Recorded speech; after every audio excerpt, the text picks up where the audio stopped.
겠습니다. 말씀 함께 보도록 하겠습니다. 사도행전 2장 41절에서 47절까지 말씀입니다. 신약 성경 사도행전 2장 41절에서 47절까지 말씀 한 절씩 교독하시고 마지막 절은 다 같이 읽도록 하겠습니다. 그 말을 받은 사람들은 세례를 받음에 이날에 신도의 수가 3천이나 더하더라.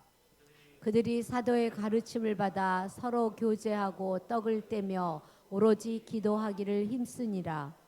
사람마다 두려워하는데 사도들로 말미암아 기사와 표적이 많이 나타나니 믿는 사람이 다 함께 있어 모든 물건을 서로 통용하고 또 재산과 소유를 팔아 각 사람의 필요를 따라 나눠주며 날마다 마음을 같이하여 성전에 모이기를 힘쓰고 집에서 떡을 떼며 기쁨과 순전한 마음으로 음식을 먹고 함께 읽겠습니다. 하나님을 찬미하며 온 백성에게 칭송을 받으니 주께서 구원받는 사람을 날마다 더하게 하시니라.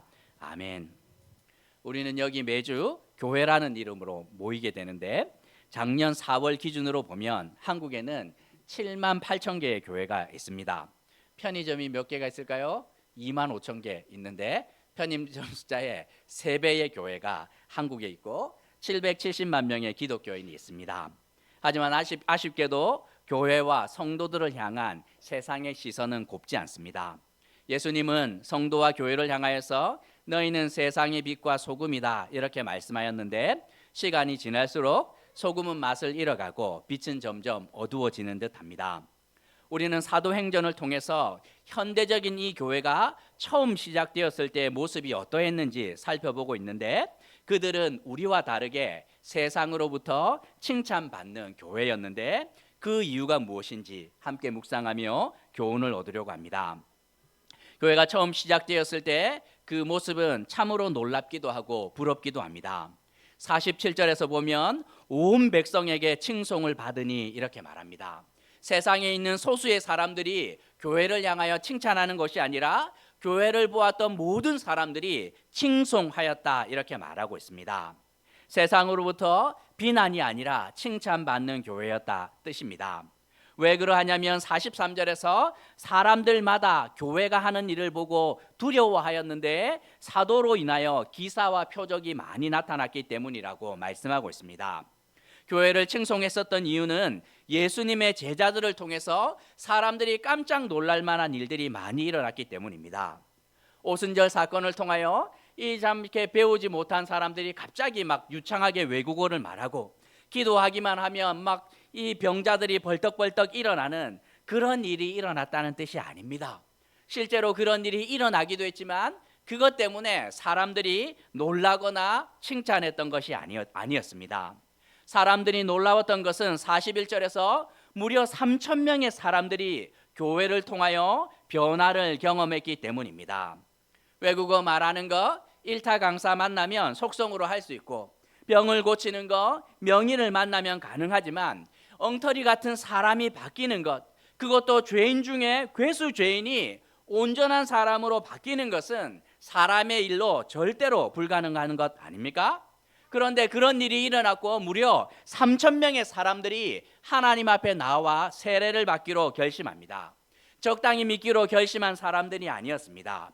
세례를 받는다는 것은 과거의 삶에 대하여 죽고 이제부터는 오직 하나님의 말씀 안에서만 살아가겠다는 고백인데 그 고백을 무려 3천 명이 하게 됩니다. 로마 사람들이 주변에서 보는데 깜짝 놀랍니다. 저 인간 저거는 참 누가 봐도 악한 사람인데 이 사람은 이성으로 똘똘똘똘 뭉친 사람인데 하나님의 말씀으로 살아간단 말이야. 이 사람은 평생의 깊은 상처와 원망으로 살아갔던 사람인데 은혜를 경험하자 온전히 바뀌게 되는 것. 저 인간들은 누가 와도 변화시키지 못할 것 같았던 그 사람들이 세례를 받고 거듭남을 경험하자 주변에서는 놀랄 뿐만 아니라 도대체 이런 일이 무엇인가 하고 두려워까지 하였다고, 그들의 선한 변화를 통하여서 교회를 칭송하게 되었다고 성경은 말씀하고 있습니다. 당시 교회는 사람들을 악한 쪽이 아니라 선한 쪽으로 변화시키는 놀라운 능력이 있었고 이 능력 때문에 교회는 칭송받게 됩니다. 그 비결이 궁금하지 않습니까? 오늘 본문에서 두 가지 이유를 찾을 수 있는데 함께 좀 묵상해 봐야 됩니다. 초대교회가 놀라운 능력으로 세상으로부터 칭송받을 수 있었던 첫 번째 이유는 초대교회는 배우는 교회였기 때문입니다. 42절에서 저희가 사도의 가르침을 받아 이렇게 말합니다. 오순절 성령 하나님의 놀라운 역사를 경험한 그들은 외국어를 말하기 위해서 힘쓰거나 기도를 통해서 병자를 일으키는 데 힘쓰지 않습니다. 그들이 은혜를 경험하고 하였던 것은 배우는 것이었습니다. 사도의 가르침을 받는 배우는 교회였는데 사도들이 뭘 가르쳤냐면 내가 예수님하고 3년 동안 이렇게 지내면서 자신의 생각과 경험을 나누는 것이 아니었습니다. 그들 모두는 예수님의 제자였고 지난 3년 동안 예수님으로부터 배웠던 것을 그들에게 온전히 가르치게 됩니다. 모세가 이스라엘 백성에게 뭐라고 말합니까? 이스라엘아, 오늘 내가 너희 귀에 말하는 하나님의 규례와 하나님의 법도를 듣고 그것을 배우며 지켜 행하라 이렇게 말합니다.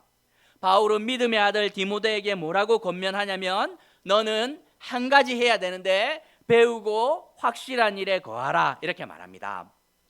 초대교회는 하나님께 배우는 교회였습니다.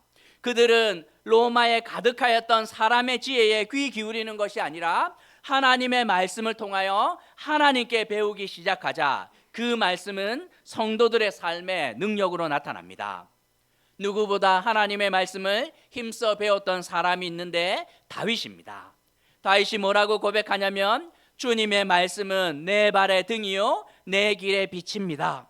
주의 계명이 항상 나와 함께하므로 그것이 나를 원수보다 지혜롭게 하며 주의 법도들을 지킴으로 나의 명철함이 노인보다 낫습니다 하고 고백하는 것이지요. 다윗이 영광스러운 왕국을 만들 수 있었던 이유는 하나밖에 없는데 하나님의 마음을 힘써 배웠기 때문입니다. 그러면 이 초대교회 성도들이 사도들을 통하여 예수님의 가르침을 배웠는데 그 예수님의 가르침이 무엇입니까? 42절에서 그들은 서로 교제하며 떡을 떼며 기도하기를 전혀 힘썼다 이렇게 말합니다. 이게 뭔가 싶습니다. 모여서 맨날 밥해 먹고 기도 좀 한 것입니까? 그렇지 않아요. 서로 교제하고 떡을 뗐다는 것은 이웃을 사랑하는 것입니다. 이웃을 내 몸처럼 사랑하는 것이었고 기도하기를 힘쓰는 것은 이 깊은 기도를 통하여 하나님을 알아가고 하나님과 관계를 맺으며 하나님을 사랑하는 것이었습니다. 주님께서 성경에 제일 되는 계명 두 가지가 있는데 하나는 하나님을 사랑하는 것이고 두 번째는 이웃을 내 몸과 같이 사랑하는 것이다. 이것인데 예수님의 말씀을 경험하기 시작하자 깨닫게 됩니다. 기도를 통하여 힘을 다하여 하나님을 사랑하는 것 하나 하고 이웃을 사랑하는 것, 이것이 예수님께서 우리에게 주신 가르침이구나 하는 것을 깨닫게 됩니다.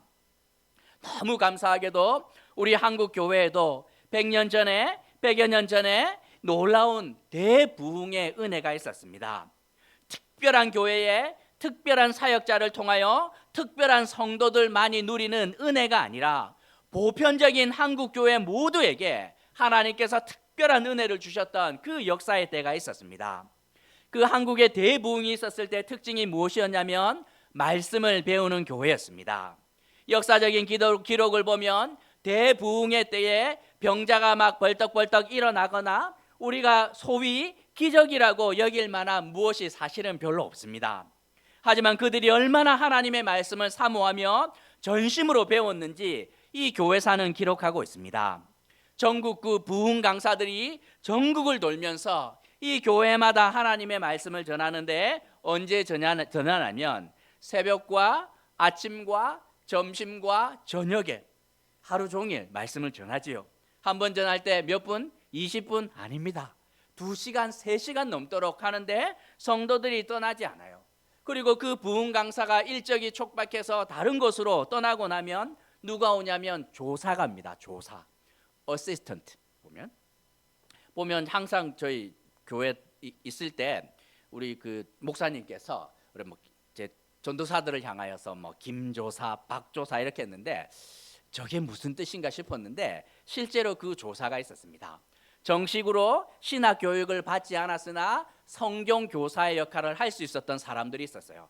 남들보다 성경을 조금 더 많이 알고 있었던 분들인데, 이 조사들이 부흥 강사가 떠나고 나면 말씀에 갈급해하는 성도들을 모아놓고 얼마나 말씀을 열심히 가르쳤는지 모릅니다.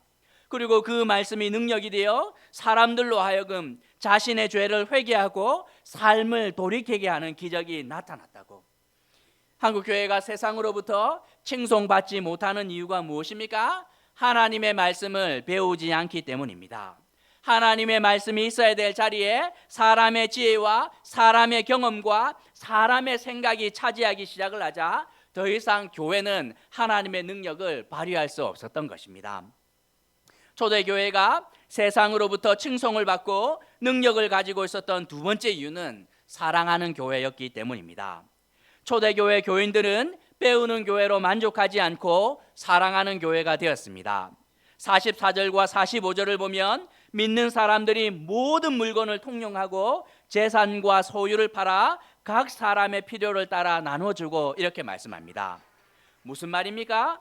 내 것을 아끼지 않고 다 내어주었다는 말입니다. 자신의 것을 주장하지 않고 이 성도들의 필요가 보이니 이 자신의 소유를 팔아서 그들의 필요를 섬기며 채울 정도였다고 성경은 말씀하고 있습니다. 목사가 사역하면서 제일 힘든 사역의 대상이 누구일 것 같습니까? 교회 안에서 제일 말 안 듣는 사람들 회개시키는 것, 그거는 이렇게 버티면 됩니다. 제일 힘든 사역의 대상이 누구냐면 지갑입니다. 지갑이 회개하도록 하는 것, 이게 목사의 사역의 최종적인 목적. 이 목사가 돈을 밝히나 싶은데 그 말을 하는 것이 아닙니다. 우리가 정말 큰 은혜를 경험하면 지갑이 열린다는 말이지요. 제가 주일학교 사역할 때 이제 설교하고 나서 확인하는 게 뭐냐면 헌금통 갖다 놓고 개수합니다. 엄마들이 이제 교회 가서 헌금해라 하고 이제 하나 주지요. 그러면 이제 머리수 세면 두당 얼마 나와야 돼요. 그런데 한 반 정도밖에 안 나왔다 그러면 센 겁니다. 센 거. 벌써 이렇게 지폐가 들어와야 되는데 동전이 들어왔다 이렇게 되면 오다가 반이 센 거예요. 그런데 어느 날은 개수하였는데 머리수가 딱 맞습니다. 뭡니까? 설교를 잘한 거죠. 아이들이 다 듣습니다. 이날은 전도사가 설교를 했는데 뭔가 마음에 와닿은 거예요. 그러니 아이들이 반을 떼어서 사탕 사 먹으러 가야 되는데 하지 않고 그대로 넣습니다. 아이들이 은혜를 경험한 것이죠. 물건을 팔았다 이게 중요한 것이 아니라 그들에게 자본을 넘어설 만한 뿌리 깊게 그냥 DNA까지 이제 구석구석 들어와 있는 그 돈의 권력을 믿음으로 극복했다는 증거가 바로 이런 것이라고 성경은 말씀하고 있습니다. 초대의 성도들이 얼마나 서로 사랑했냐면 세상에서 제일 강력한 돈의 위력 앞에 굴복하지 않고 그 믿음의 힘으로 돈을 넘어섰다는 말이 되는 것이지요.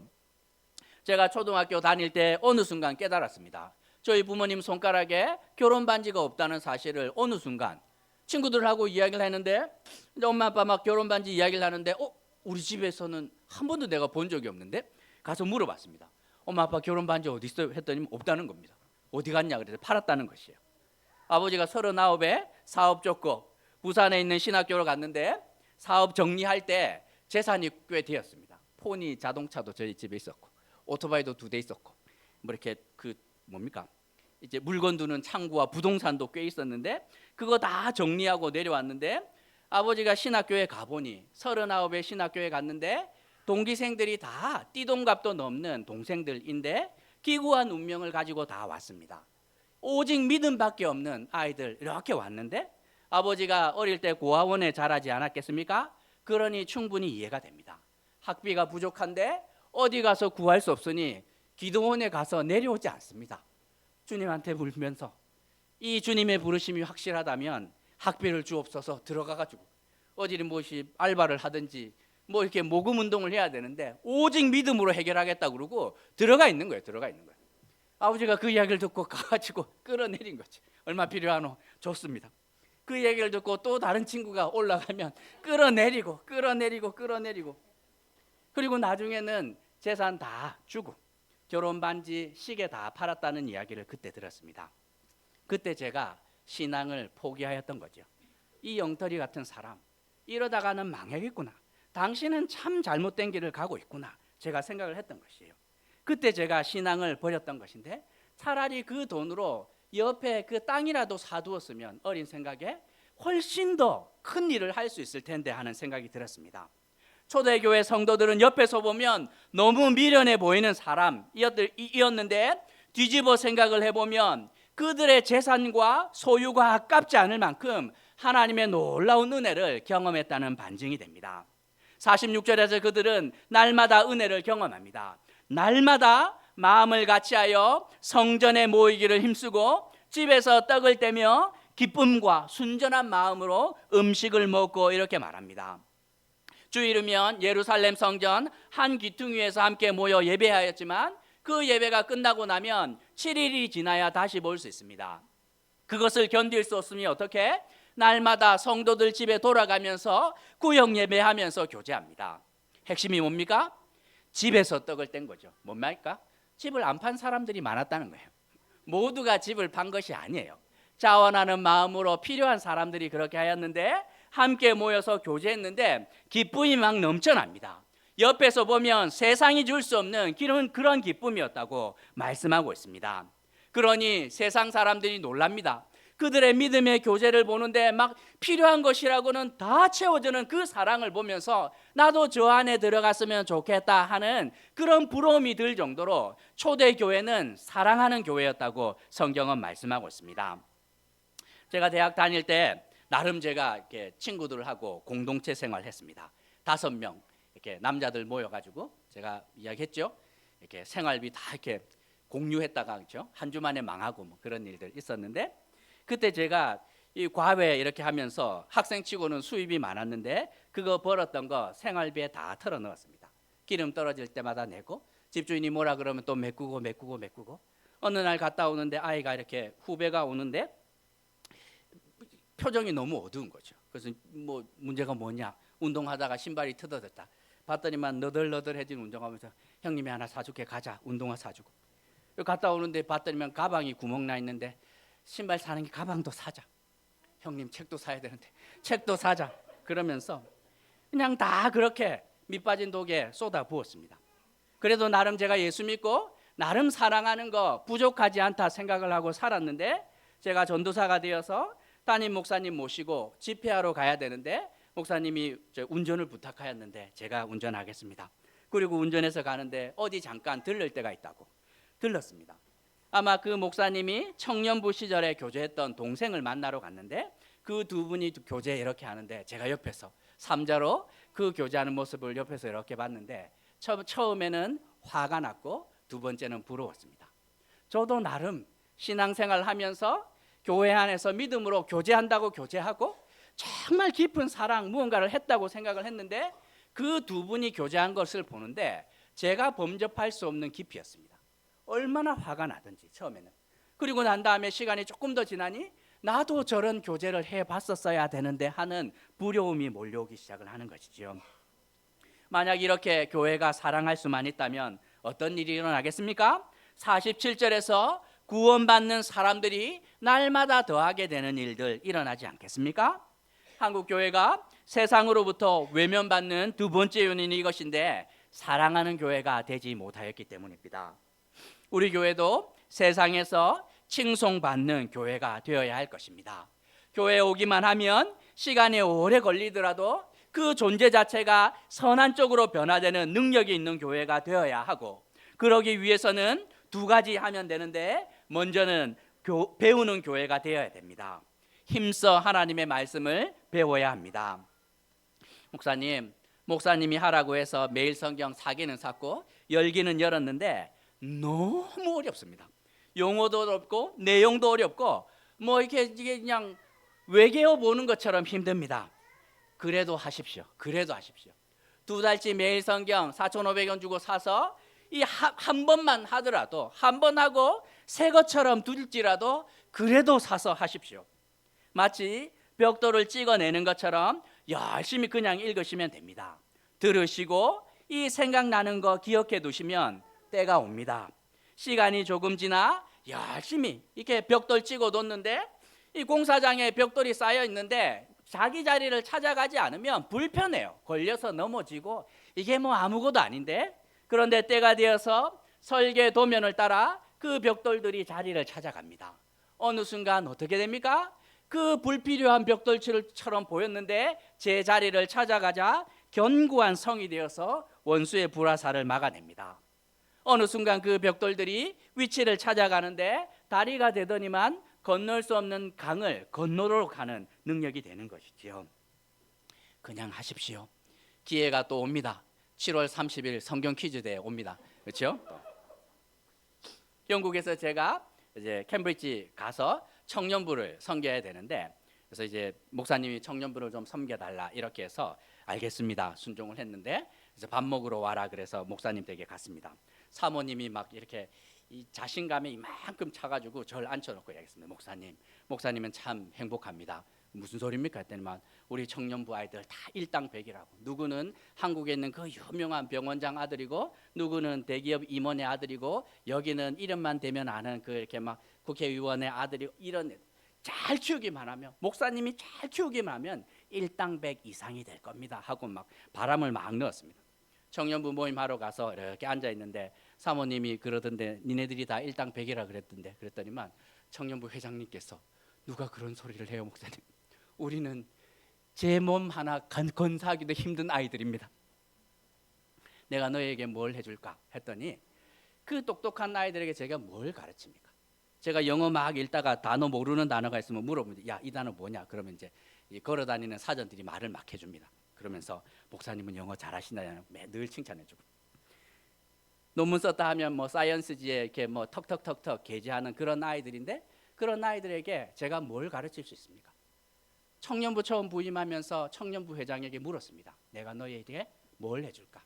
참고로 나는 지방대 출신이다 이야기를 했는데, 영어도 서툴고. 그 청년부 회장님께서 저한테 이야기했어요. 목사님, 우리는 아무것도 모릅니다. 하나님의 말씀을 가르쳐 주세요. 도현 형제가 그랬습니다. 그거 외에 목사님, 우리에게 답이 없습니다. 그래, 그거는 내가 잘할 수 있으니. 그래서 금요일 저녁에 모으고 아침마다 모으고 주말마다 모아서 아이들에게 설교를 합니다. 짧게는 3개월 단기 어학연수로 온 아이들인데 3개월 지나면 못 만나는 애들, 길면 6개월, 더 길면 1년, 진짜 길면 3년 이렇게 있는 아이들인데, 언제 또 이 아이들을 만나겠습니까? 그 아이들에게 말씀을 가르칩니다. 지금이야 제가 설교 시간이 짧지요. 아주 줄여서 하는데, 그때는 본문 한 장을 한꺼번에 설교를 합니다. 그러니 짧은 시간 해도 얼마나 많은 분량을 다뤘는지 몰라요. 로마서 다 하고 갈라디아서, 에베소서, 요한계시록, 다니엘, 그 다음에 누가복음 해서 짧은 시간인데도 얼마나 많은 양의 설교를 했는지 모릅니다. 제가 한국으로 돌아올 때 아이들이 편지를 써주었는데 인상적인 문구가 하나 있었습니다. 제호라는 친구인데, 이제 지금 어디서 아마 헤지펀드 운영하고 있는 친구인데, 그 친구가 적어주었어요. 목사님, 캠브리지에서 들었던 그 어떤 튜터링보다, 슈퍼비전보다 목사님의 설교가 좋았습니다. 제가 좋았던 것이 아니라 하나님의 말씀이 능력이 있었던 것이죠. 그리고 저한테 와서 부탁했습니다. 목사님, 미국 간다는 이야기 들었는데 미국에 있는 캠브리지에 우리랑 똑같은 애들이 있습니다. 가셔서 말씀을 가르쳐 주세요. 배우는 교회 안에 능력이 있는 것이죠. 칭송받는 교회가 되기 위해서 해야 되는 두 번째는 사랑하는 교회로 거듭나야 됩니다. 열심히 배우고 사랑하지 않으면 교만해질 따름입니다. 우리는 말과 혀로 사랑하는 교회가 아니라 행함과 진실함으로 서로를 사랑하는 교회가 되어야 합니다. 저는 승부욕이 별로 없는 사람입니다. 비교하거나 경쟁하는 것에 별로 관심이 없고, 큰 교회, 오륜교회가 있죠. 뭐 그렇게 되는 거 별로 원하지도 않습니다. 집 앞에 명성교회가 있고 맨날 왔다 갔다 하지만 우리 교회도 이렇게 돼야 되는데 관심 하나도 없습니다. 뭐 그 교회는 그 교회고, 뭐 우리 교회는 우리 교회고. 그런데 제가 딱 하나 승부욕이 발동하는 것이 있는데, 서로 사랑하는 일에만큼은 지고 싶지 않습니다. 다른 교회에 찬양팀 못해도 되고 제 기대보다 월등히 잘하고 계십니다. 근데 1등 하고 싶은 거 있어요. 저 교회는 뭐 특별한 거 없고 잘하는 거 하나도 없는데 사랑하는 것만큼은 1등이 하는 소리를 듣고 싶습니다. 교회 밥 맛있기로는 제가 볼 때는, 그렇죠, 우리가 거의 탑에 속하는데, 사랑하는 거 저는 놓치고 싶지 않습니다. 청년부 아이들 영국에서 섬기면서 아이들에게 말씀을 열심히 가르쳤는데 사랑하지 않으면 교만해질 따름이죠. 아이들이 대접받고 자랐기 때문에 사랑하는 방법을 모릅니다. 그러니 그것을 가르쳐야 되는데 이제 고민하다가 이렇게 플레이트를 하나 만들었어요. 이렇게 영국은 그런 거 되게 많아요. 이렇게 막 맨 오브 더 매치 이렇게 해가지고 동네 조기 축구단에서 다 이렇게 상패 이렇게 만드는데 그거 제가 하나 팠습니다. You are so special. 너는 아주 특별하다. 왜냐하면 세계 최초 최단기 최연소했기 때문이 아니라 뭐라고 적었냐면 너희가 영광스러운 하나님의 구원 안에 있기 때문에 특별한 것이야. 이렇게 적어서 패를 하나 만들었습니다. 그리고 청년부 아이들 10몇 명 있는데 랜덤으로 하나 이렇게 찍어서 줍니다. 그럼 일주일 동안 그 나머지 아이들이 그 플레이트를 갖고 있는 아이들을 섬겨야 됩니다. 원하는 방식으로. 어떤 아이가 자기는 삼계탕이 먹고 싶다 그래서 닭 사러 갔는데 잘못 사서 비둘기를 샀습니다. 근데 그거 대신에 열심히 붓고 와가지고 한 번도 안 해봤는데 공동 그 이렇게 주방에서 끓여가지고 먹입니다. 그리고 어떤 아이가 얘기를 하는데 집에 쌀 떨어졌다 그랬더니만 한 아이가 자전거를 타고 한인마트 가서 그 10kg짜리 쌀을 또 뒤에 짊어지고 그 집에 배달을 하고 그 아이가 원하는 방식대로 사랑하는 연습을 합니다. 아이가 사랑을 받아보니 얼마나 좋습니까? 주일날 와서 그 플레이트를 딴 친구한테 줘야 이게 도는데 깜빡 잊고 안 갖고 왔다는 거죠. 알지요? 한 주 더 사랑받고 싶으나 오케이 한 주 더. 그리고 또 원하는 방식으로. 그게 돌고 돌아서 아이들이 사랑하는 연습을 합니다. 그러니 어떻게? 주일까지 기다릴 수가 없어요. 바베큐 파티를 열고 아침마다 모여서 성경을 연구하고 그러면서 그것이 무엇이는지 배우는 교회와 사랑하는 교회의 영광이 무엇인지 깨닫게 되는 것이지요. 목사가 어디 가서 큰 소리 칠 수 있도록 열심히 사랑해 주십시오. 충분히 잘하고 계십니다. 하지만 조금만 더 잘하면 우리가 한국 1등 할 수 있지 않을까 생각합니다. 사랑해야 되는 이유는 분명한데 오직 믿음에 기초한 참 사랑이 모든 것을 견디고 모든 것을 이기기 때문입니다. 힘써 배우는 교회가 되십시다. 힘써 더 사랑하는 교회가 되십시다. 배우고 사랑하지 않는다면 우리는 교만해질 따름이고 배우지 않고 사랑한다면 결국 영혼을 망칠 수밖에 없음을 기억해야 합니다. 우리가 이 두 가지만 해낼 수 있다면 초대 교회가 누렸던 그 영광과 칭송이 우리에게도 허락될 것이라 약속하고 있는데 그 약속의 자리 가운데로 함께 나아가게 되는 어울림 가족이 되시길 주님의 이름으로 도전하는 것입니다. 말씀 생각하시면서 좀 기도할까요? 하나님의 말씀을 배우지 않으면 하나님